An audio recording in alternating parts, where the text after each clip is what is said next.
نحمدہ ونصلی ونسلم علی سیدنا و مولانا محمد رسولہ النبی الامین المکین الحنین الکریم الرؤوف الرحیم اما بعد فاعوذ باللہ من الشیطان الرجیم بسم اللہ الرحمن الرحیم۔ واجب الاحترام ساتھی، اللہ تعالیٰ کا بے پناہ لطف و کرم اور اس کا احسان عظیم ہے کہ جس کی توفیق سے ہم اس کے ذکر کے لیے اس کے گھر میں جمع ہیں۔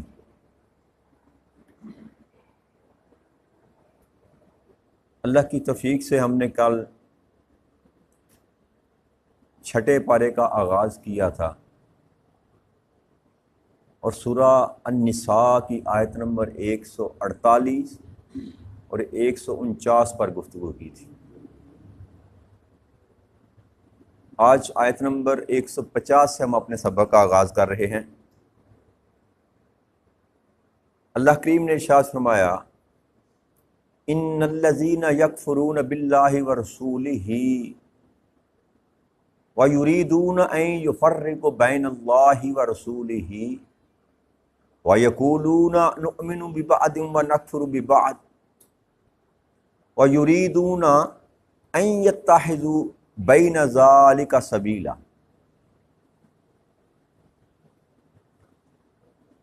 کہ بلا شبہ جو لوگ اللہ اور اس کے رسولوں کے ساتھ کفر کرتے ہیں اور چاہتے ہیں کہ اللہ اور اس کے رسولوں کے درمیان تفریق کریں اور کہتے ہیں کہ ہم بعد کو مانتے ہیں اور بعد کو نہیں مانتے،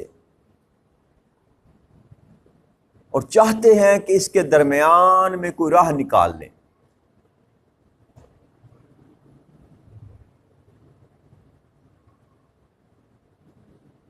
اس آیہ مبارکہ میں رب کریم نے پچھلا جو مضمون اللہ کریم نے شروع کر رکھا تھا، جس پر ہم نے گفتگو کی 4-5 دن، وہ منافقوں کو اللہ کریم نے مخاطب کیا اور منافقوں کی خصلتیں، منافقوں کی عادات، منافقوں کے اطوار جو تھے وہ رب کریم نے جو ہے نا ان پر گفتگو کی۔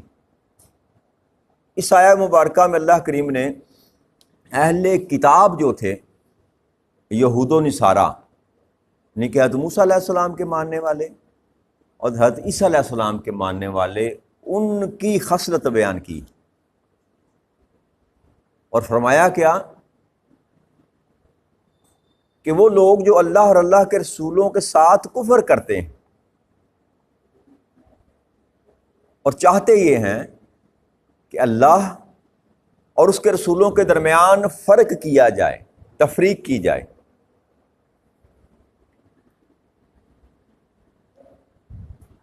کہ بعض انبیاء کو مان لیا جائے اور بعض انبیاء کو نہ مانا جائے۔ جیسے میں نے پہلے بھی آپ سے ذکر کیا تھا کہ کم و بیش 1,24,000 پیغمبر اور نبی اور رسول اللہ کریم نے مبعوث فرمائے دنیا پر۔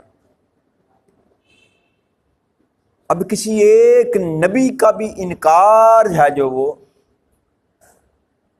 وہ انسان کو کفر پر لے جاتا ہے، انسان کو کفر پر لے جاتا ہے۔ ہر نبی پر ایمان جو ہے وہ مومن کے لیے لازم ہے۔ عیسیٰ علیہ السلام کو اللہ کا نبی ماننا، موسیٰ علیہ السلام کو اللہ کا نبی ماننا، اسی طرح آدم علیہ السلام تک ہر ایک کو اللہ کا نبی اور پیغمبر ماننا، یہ مومن ایمان والے کے لیے لازم ہے۔ کسی ایک نبی کا بھی انکار انسان کو کفر کی طرف لے کر جاتا ہے۔ لیکن شریعت جو ہے وہ شریعت محمدیہ چلے گی صلی اللہ علیہ وآلہ وسلم۔ آقا کریم صلی اللہ علیہ وسلم کی بعثت کے بعد تمام جو شریعتیں تھیں نا وہ ختم ہو چکی، اب شریعت محمدی چل رہی ہے اور قیامت تک یہی چلے گی۔ ایون یہاں تک عیسیٰ علیہ السلام جب دنیا میں دوبارہ ان کا نزول ہوگا تو وہ آئے ہیں تو وہ اللہ کے نبی، اللہ کے رسول، ان پر اپنی کتاب تھی، ان کی انجیل، لیکن جب دوبارہ ان کا نزول ہوگا تو وہ آقا کریم صلی اللہ علیہ وسلم کی امت میں امتی بن کر آئیں گے، اور شریعت محمدی جو ہے نا اسی پر کاربند ہوں گے، اسی کے مطابق زندگی بسر کریں گے، اسی کی تبلیغ کریں گے۔ لہذا ہر نبی کو ماننا ضروری ہے، ایمان کا حصہ ہے، لیکن شریعت آقا کریم صلی اللہ علیہ وسلم کی چلے گی، ہم شریعت کسی اور کو تسلیم نہیں کر سکتے۔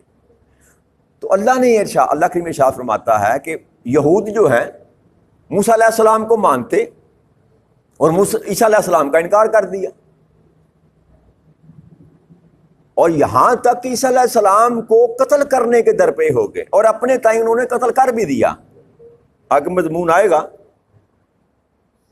اس حد تک چلے گئے، نہ ماننے کی آخری حد یہ تھی کہ اللہ کے نبی کو نبی نہ مانا، رسول نہ مانا، بلکہ یہاں تک کہ وقت کے حاکموں کے ساتھ مل کر ان کو قتل کرنے کا منصوبہ بنا لیا، اور اپنے تئیں انہوں نے قتل کیا، اور کلیم کرتے ہیں کہ ہم نے قتل کیا۔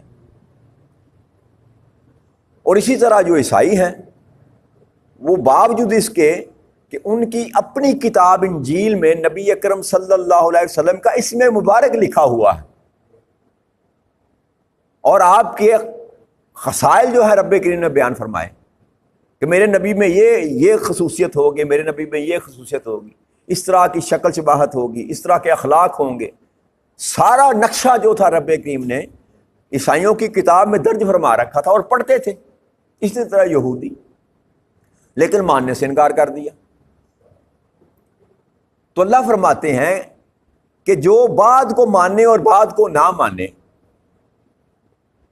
حقیقت میں وہ کافر ہی ہے، بس وہ چاہتا یہ ہے کہ بیچ میں سے کوئی رستہ نکال لے، بیچ میں سے کوئی رستہ نکال لے کہ ایمان والا بھی میں رہوں ایمان والوں میں، اور کافر بھی نہ کہلاؤں، بس درمیان میں کہیں اپنا معاملہ فٹ کر لوں، یہ چاہتا ہے۔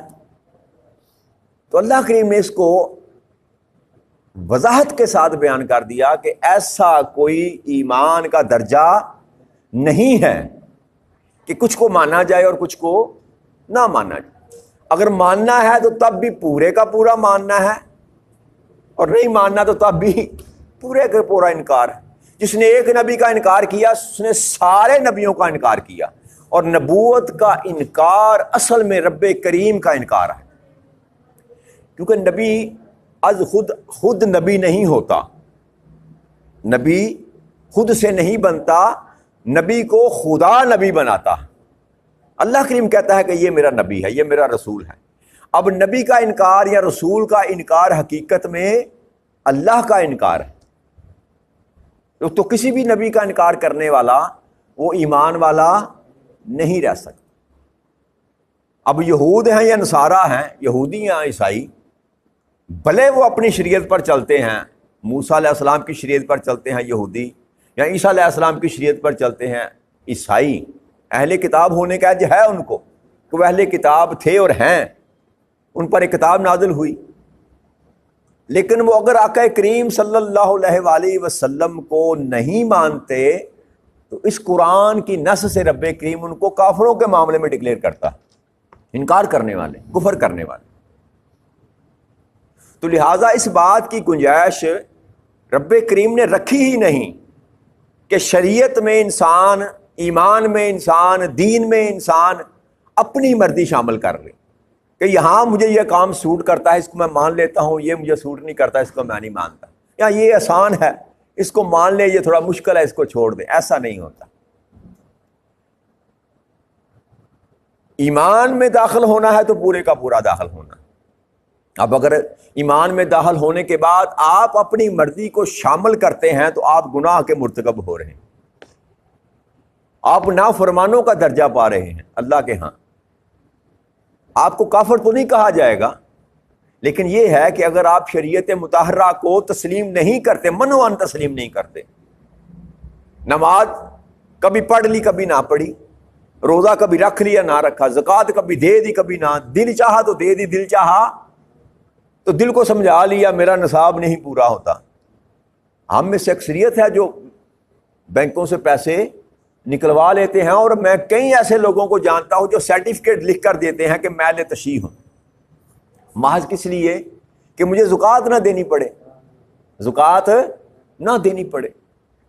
تو ایسے لوگ جو ہے نا وہ یاد رکھیے، اس سے رب کریم کا کچھ نہیں جاتا، دین اسلام کو کچھ فرق نہیں پڑتا، آقا کریم صلی اللہ علیہ وسلم کے مقام مرتبہ پر کوئی فرق نہیں آتا۔ انسان خود اپنا بیڑا غرق کر رہا ہے اور یہ سمجھتا ہے کہ شاید میں جب دنیا کو دھوکہ دے رہا ہوں اور دنیا بنانے والے کو بھی دھوکہ دے سکتا ہوں، تو ایسا ممکن نہیں، بیچ میں کوئی رستہ نہیں۔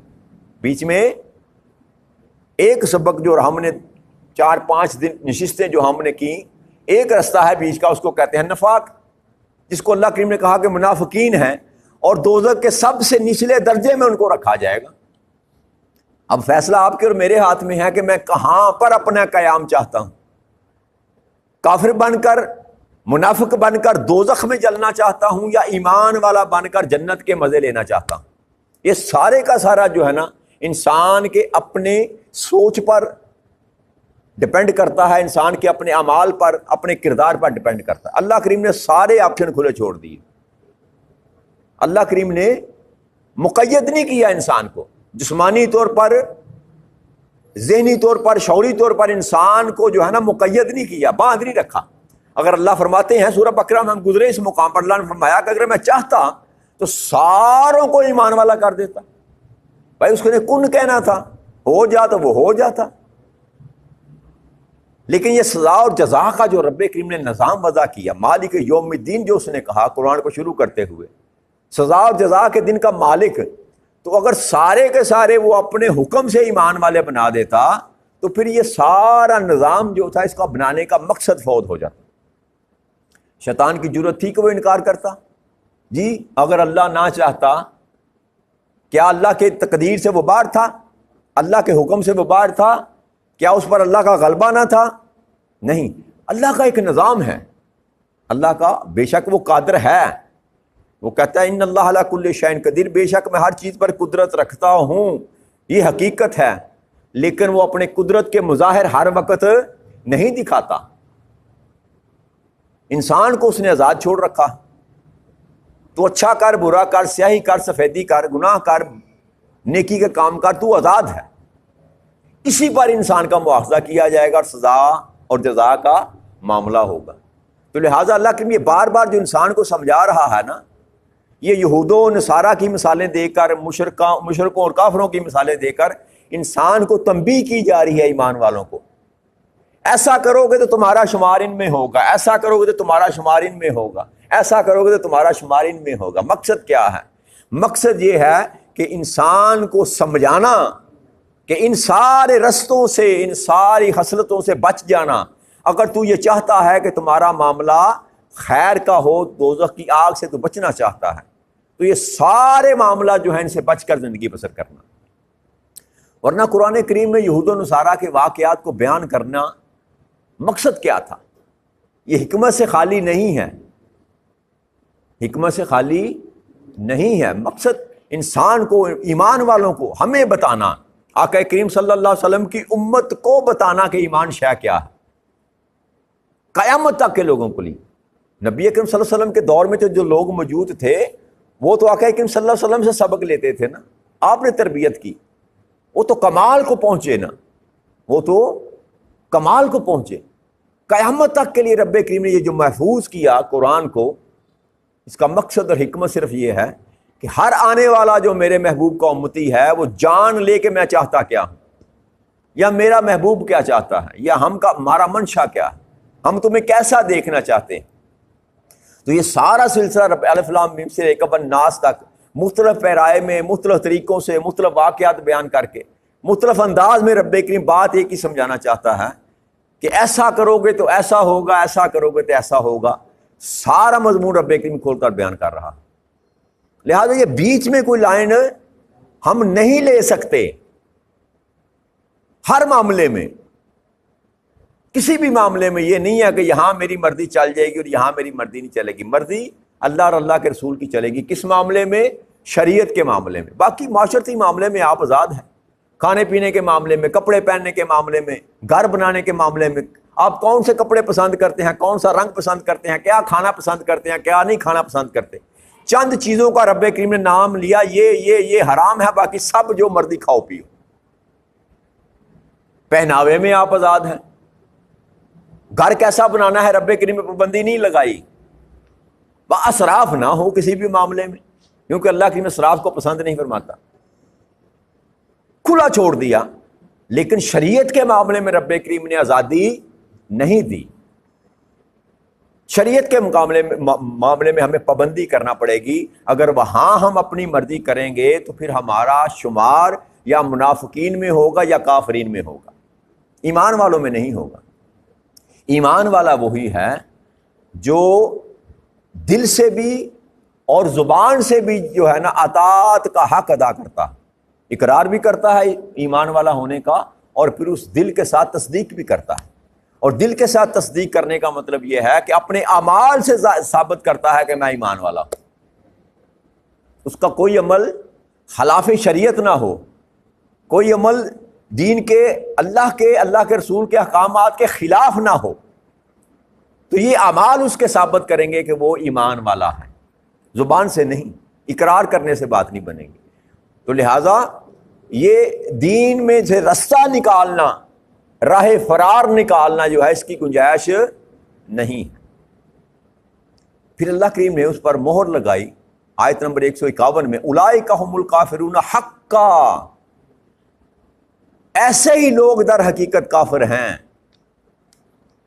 جو منعن نہیں مانتے ایمان دین کو، میرے محبوب کی بات کو منعن نہیں مانتے، بیچ میں سے رستے نکالنے کی کوشش کرتے ہیں۔ اللہ فرماتا ہے یہ حقیقت میں یہی تو کافر ہیں، حقیقت میں یہی تو کافر ہیں۔ اور پھر فرمایا وَأَعْتَدْنَا لِلْكَافِرِينَ عَذَابًا مُحِينًا، ہم نے کفر کرنے والوں کے لیے بڑا ہی رسوا کن عذاب تیار کر رکھا، ذلت انگیز جو ہے نا عذاب تیار کر رکھا ہے۔ وَالَّذِينَ آمَنُوا بِاللَّهِ وَرَسُولِهِ وَلَمْ يُفَرِّقُوا بَيْنَ أَحَدٍ مِّنْهُمْ أُولَٰئِكَ سَوْفَ يُؤْتِيهِمْ أَجُورَهُمْ وَكَانَ اللَّهُ غَفُورًا رَحِيمًا۔ اور جو لوگ اللہ اور اس کے رسولوں پر ایمان لائے اور ان پیغمبروں میں سے کسی کے درمیان فرق نہ کیا تو ان قریب وہ انہیں ان کے اجر عطا فرمائے گا، اور اللہ بڑا بخشنے والا اور نہایت مہربان ہے۔ اب جہاں یہ قرآن کریم کا اللہ کریم کا اسلوب ہے کہ جہاں ایمان والوں کی بات کرتا ہے ساتھ کفر کی بات بھی کرتا ہے، اور جہاں کافروں کی بات کرتا ہے وہاں ایمان والوں کی بات بھی کرتا ہے، کیونکہ بدی نیکی کو نمایاں کرتی ہے اور نیکی بدی کو نمایاں کرتی ہے۔ جب تک اندھیرا نہ ہو انسان روشنی کی پہچان نہیں کر سکتا۔ تو یہ اسلوب ہے اللہ کریم کا کہ جب کسی کفار یا منافقین کی بات کرے گا ساتھ ایمان والوں کی بات کر دے، یہ کرو گے تو یہ ہوگا۔ اب جو یہ نہ کرے گا اس کے ساتھ کیا سلوک ہوگا، وہ اللہ کریم فرماتے ہیں کہ جو اللہ کو بھی مانے، اس کے رسولوں پر بھی مان لائے، اور کسی بھی نبی میں فرق نہ کرے، ہر ایک کو اللہ کا رسول اور نبی مانے، تو ایسے لوگ جو ہیں ان قریب اللہ ان کو اجر عطا فرمائے گا، ان قریب ان کو اجر عطا فرمائے گا۔ اور اللہ بڑا بخشنے والا اور نہایت مہربان ہے۔ جو اللہ کریم یہ بار بار جو عطا فرماتے ہیں نا، سوفا کا مطلب ہوتا ہے بہت جلدی، بہت ہی جلدی، ان قریب۔ کئی مقامات پر رب کریم نے ایسی بات ہم کلام کیا کہ ان قریب، بہت جلدی تمہیں اٹھایا جائے گا، تمہارا حشر ہوگا۔ تو بہت جلدی جو کہا جاتا ہے تو انسان کو شاید یہ سمجھ نہیں آتی، کروڑوں سال سے یا اربوں سال سے یہ زندگی چل رہی ہے، اور شاید اربوں سال یہ زندگی چلے۔ تو یہ اللہ کریم جو کہتا ہے نا سوف یؤتیہم اجورہم، ان قریب میں تمہیں تمہارا اجر عطا کروں گا، تو انسان یہ تمہیں یاد کرا رہا ہے رب کریم کہ تمہاری زندگی تھوڑی سی ہے، ان قریب تمہیں میرے پاس آ جانا ہے۔ کتنی زندگی انسان جیتا ہے، 50 60 70 80 سال، اور قیامت کے روز اللہ کریم سوال کو مختلف مقامات پر آگے بات آئے گی، اللہ کریم سوال کرے گا دنیا میں کتنا وقت گزارا، تو کوئی کہے گا کہ بس جتنا رب کریم عصر کی نماز کا وقت ہوتا ہے بس اتنا لمحے ٹھہرے، کوئی کہے گا ایک دن یا ایک دن کا کچھ حصہ، بس اتنا ہی وقت گزارا۔ ہزاروں برس کی زندگی بھی، نوح علیہ السلام کی 1200-1300 سال عمر تھی، آدم علیہ السلام کی تقریباً 1500 کے لگ بھگ عمر تھی، کتابوں میں لکھا ہوا ہے۔ تو وہ زندگی بھی جو تھی، ہزاروں سال کی زندگی بھی جو ہے انسان کو ایسے لگے گی جیسے ایک دن گزارا۔ تو ہاں ہماری زندگی تو ہے ہی کچھ نہیں، 50-60 سال، اوسط عمر جو ہے 58 سال ہے اس وقت پاکستان میں، تو 58 سال کیا عمر ہے جی؟ ایسے پلک آپ اپنی پوری سابقہ زندگی کا مشاہدہ کریں، رات کو لیٹ کر نا بستر پر ذرا اپنی پوری زندگی کو واچ کرنے کی کوشش کریں، کتنے منٹ میں آپ کی ساری زندگی مکمل ہو جائے گی۔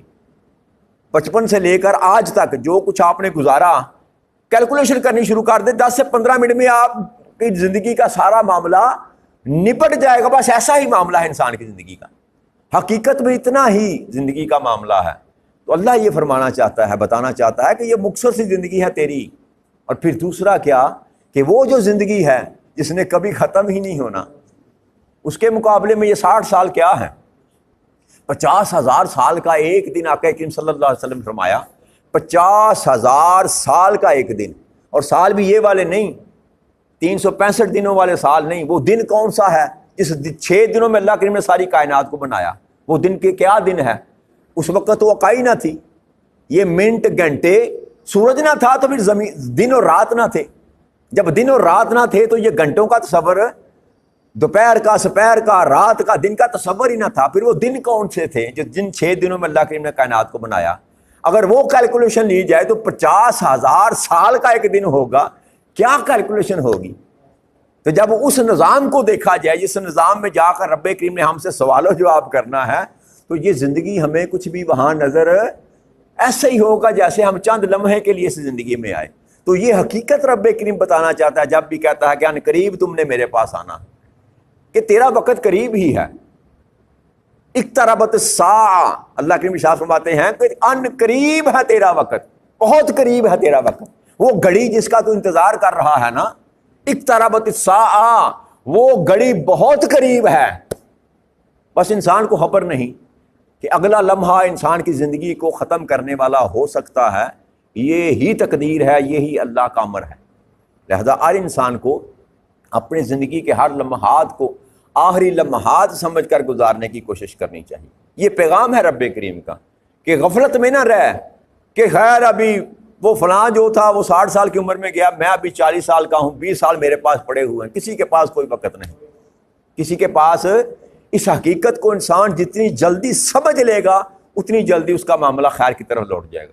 کیا خبر کہ میں آج سویا ہوں صبح میں اٹھ سکوں، اور کئی ایسے ہوتے ہیں جو رات کو آپ کو ملتے ہیں، صبح آپ کو ملتے، اور رات دن کو ملتے ہیں، رات کو آپ سے ملاقات نہیں ہوتی۔ تو کیا اس کے ساتھ جو معاملہ ہو رہا ہے وہ میرے ساتھ نہیں ہوگا؟ میرے ساتھ بھی ایسا ہی ہوگا۔ ایک لمحہ آئے گا کہ میں آپ کو نظر نہیں آؤں گا۔ اس حقیقت کو انسان کو سمجھ لینا چاہیے کہ رب کریم باور کرا رہا ہے کہ بندے ان قریب تجھے میرے پاس آنا، لہذا تیاری کر کے آنا۔ لہذا کیوں؟ مالک یوم الدین، میں اس دن کا مالک ہوں، اس دن کا بادشاہ ہوں، اور ایک ایک لمحے کا تجھ سے حساب لوں گا، ایک ایک لمحے کا۔ لہذا غفلت کی زندگی کو چھوڑیں، غفلت کی زندگی کو۔ حضرت علی کے قول سے میں اپنی بات کا اختتام کرتا ہوں۔ آپ سے کسی نے پوچھا کہ اللہ سے معافی مانگنے کا، توبہ کرنے کا سب سے بہترین وقت کون سا ہے؟ تو حضرت علی شیر خدا کرم اللہ وجہ کریم نے فرمایا کہ موت سے قبل، موت سے قبل۔ تو اس بندے نے کہا کہ امیر المومنین موت کا تو پتہ ہی نہیں ہے، تو آپ نے فرمایا پھر ہر لمحے کو موت کا لمحہ جان کر اللہ سے توبہ کیا کر، ہر لمحے کو موت کا لمحہ جان کر اللہ سے۔